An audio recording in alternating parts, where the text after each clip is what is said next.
بسم اللہ الرحمن الرحیم۔ میرے عزیز بہنوں اور بھائیوں، آج ہم آپ کے لیے لے کر آئے ہیں بچوں کے رشتوں کا معیار، یعنی بچوں کے رشتے جب کرنے ہو تو کس طرح کا رشتہ تلاش کرنا چاہیے اور کیسا رشتہ تلاش کرنا چاہیے۔ اس لیے کہ یہ نکتے کی بات یاد رکھ لینا اور اپنے پلے باندھ لینا، کیونکہ آج کل کے دور میں اس بات کی بہت ضرورت ہے۔ بچے کی پسند کا بھی خیال رکھیں، مگر اصل چیز یہ دیکھیں کہ بیٹے کے لیے کوئی لڑکی ڈھونڈنی ہے تو وہ لڑکی ڈھونڈے جس کے دل میں خوف خدا ہو، اور بیٹی کے لیے داماد ڈھونڈے جس کے دل میں خوف خدا ہو۔ یہ خوف خدا کا لفظ یاد رکھنا، یہ خوف خدا ایسی چیز ہے کہ اگر یہ بہو کے دل میں ہو تو یہ آپ کے بیٹے کو بھی ساری زندگی خوش رکھے گی اور آپ کی خدمت بھی کرے گی۔ اگر آپ کے داماد کے دل میں خوف خدا ہوگا تو آپ کی بیٹی کو بھی خوش رکھے گا اور آپ کے بھی حقوق پورے کرے گا۔ جب دل میں خوف خدا نہیں ہوتا تو پھر جھگڑوں کی زندگی شروع ہو جاتی ہے۔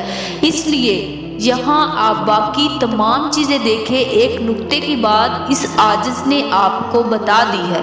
جب بھی کوئی رشتہ دیکھیں تو یہ ضرور دیکھیں کہ اس کے دل میں خوف خدا ہے یا نہیں۔ خوف خدا اگر ہوگا تو آپ کی زندگی میں، آپ کے گھر میں ایک اچھے فرد کا اضافہ ہو جائے گا، سارے غم غلط ہو جائیں گے اور وہ خود بخود سب کے حقوق کا خیال رکھنے والا ہوگا۔ اس خوف خدا کو عربی زبان کے اندر تقویٰ کہتے ہیں۔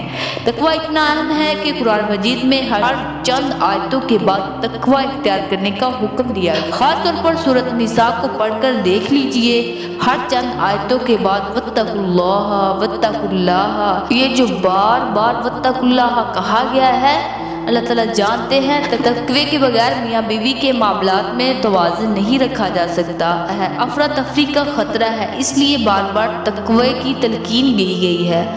آپ کو بھی ایک لفظ یاد رکھنا چاہیے جس کو خوف خدا کہتے ہیں۔ جب بچوں کے لیے کوئی رشتے ڈھونڈنے ہو، یہاں باقی باتیں دیکھیں، ایک خاص چیز پر نظر رکھیں، اس کے دل میں خوف خدا ہو۔